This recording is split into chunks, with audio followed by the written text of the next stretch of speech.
Programme میں ایک مرتبہ پھر آپ کو خوش آمدید کہتا ہوں۔ ناظرین، اللہ سبحانہ و تعالیٰ کی ذات بڑی ہی کریم اور رحیم ہے۔ اگر مخلوق کو اللہ سبحانہ و تعالیٰ کی اس صفت کا پوری طرح سے استحضار ہو جائے، یعنی علم ہو جائے، تو مخلوق کو اللہ سبحانہ و تعالیٰ کے ساتھ عشق کی حد تک محبت پیدا ہو جائے۔ اس لیے کہ یہ فطری بات ہے کہ محسن کی طرف کشش ہوتی ہے کہ نہیں؟ جو احسان کرتا ہے اس کی طرف کشش ہوتی ہے۔ تو جو محسن عظیم ہے اس کی طرف کشش ہونا تو پھر فطری بات ہے، لیکن لوگوں میں یہ بات پیدا نہیں ہوتی۔ اب دلوں میں یہ بات کس طرح ڈالی جائے، کبھی کبھی میں سوچتا ہوں، لیکن ظاہر ہے کہ جب انسان سوچتا ہے تو جو حبیب کریم ہے حضرت محمد مصطفیٰ صلی اللہ علیہ وآلہ وسلم، ان کی کہی ہوئی ایک ایک بات، ان کا قول مبارک ہمارے لیے رہنما ہے، ہدایت ہے، بلکہ بڑی روشنی ملتی ہے، رہنمائی ملتی ہے۔ حدیث میں سابقہ قوموں کا ایک واقعہ ہمیں ملتا ہے، اور یہ واقعہ امام بخاری رحمہ اللہ تعالی اور امام مسلم رحمہ اللہ تعالی دونوں نے اپنی اپنی کتابوں میں متعدد مقامات پر نقل کیا ہے، کچھ تھوڑی بہت کمی بیشی کے ساتھ میں بھی کوشش کروں گا کہ آپ کے سامنے اس کو پیش کروں۔ اور ان تمام روایات کو اگر سامنے رکھا جائے تو اس کا خلاصہ یہ ہے کہ ایک شخص تھا، ناظرین کرام، بنی اسرائیل کا شخص تھا، بہت مال و دولت اور کثیر اولاد والا تھا، بڑی دولت تھی اس کے پاس۔ اللہ تعالیٰ نے اسے دنیاوی مال و دولت کی فراوانی بھی عطا فرمائی تھی اور جوان بیٹے بھی عطا فرمائے تھے۔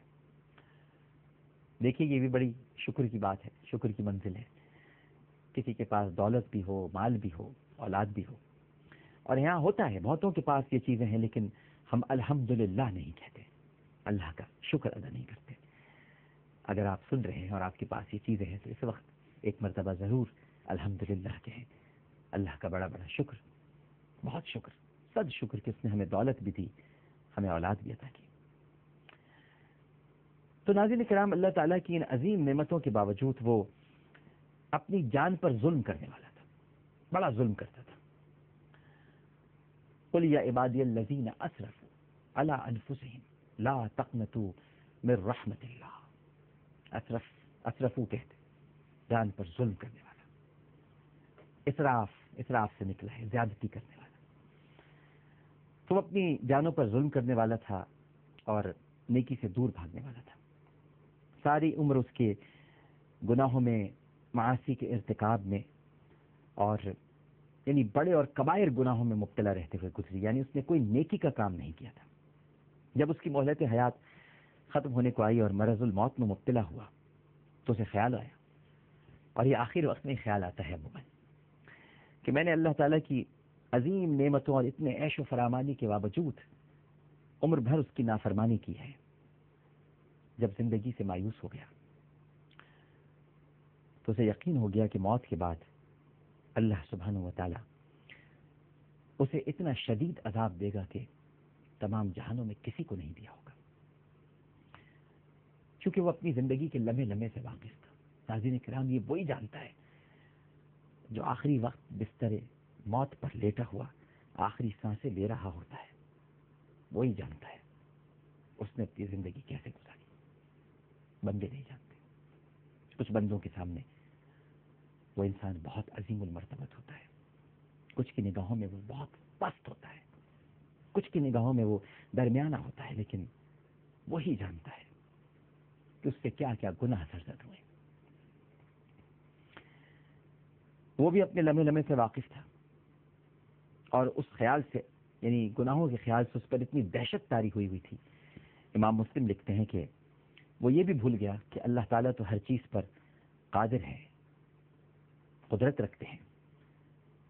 عدم سے وجود بخشنے والی ذات کیا کائنات کی وسعتوں میں، آپ سے سوال کرتا ہوں، کیا کائنات کی وسعتوں میں بکھرے ہوئے وجود کو یکجا کرنے پر قادر نہیں ہوگی؟ یقیناً ہوگی۔ لیکن اس کے باوجود مارے خوف کہ اس نے اپنی موت سے قبل اپنے بیٹے کو بلایا، یعنی جتنے بیٹے تھے ان کو بلایا اور ان سے پوچھا، میں تم لوگوں کے لیے کیسا باپ تھا؟ بیٹوں نے کہا بہترین باپ تھے.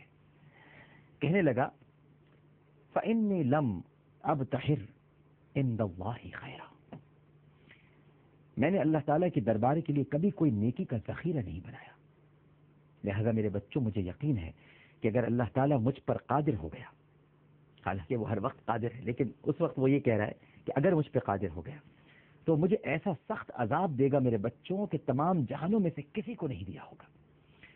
اس لیے میری موت کے بعد تم میری لاش کو جلا دینا اور پھر میری راکھ کو 2 حصوں میں تقسیم کر دینا، آدھی روئے زمین کی خشکی پر اڑا کر بکھیر دینا اور آدھی سمندر کی اتھاہ گہرائیوں میں پھینک دینا، اس کی نظر کر دینا. یہ وہ باپ اپنے بچوں سے کہہ رہا ہے.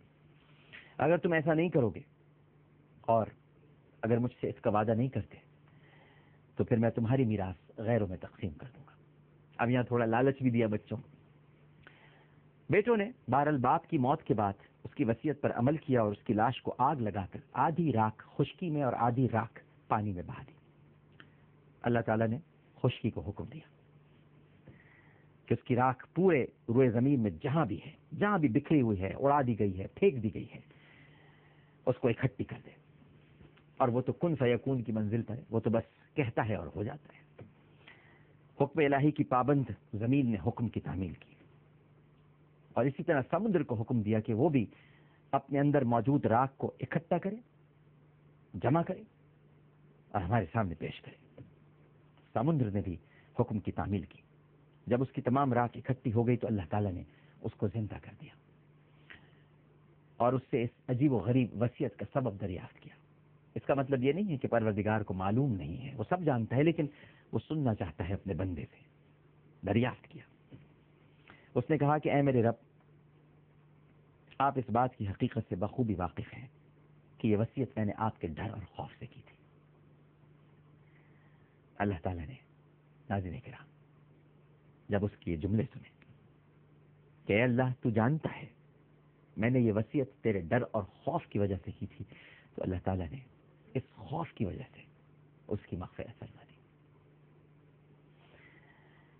ظاہر ہے ناظرین کرام کہ اس کی وصیت سخت گناہ والی بات تھی، کیونکہ جس طرح ایک زندہ انسان کی حرمت ہوتی ہے اسی طرح شریعت نے مردہ نعمتوں کے ساتھ بھی احترام کا معاملہ کرنے کا حکم دیا ہے. اور کسی شخص کو یہ جائز نہیں ہے کہ کسی مردہ لاش کی بے حرمتی کرے، حتیٰ کہ خود اپنی لاش کے لیے بھی ایسی وصیت، بلکہ میں تو اسے گناہ ہی کہوں گا، حرام ہے.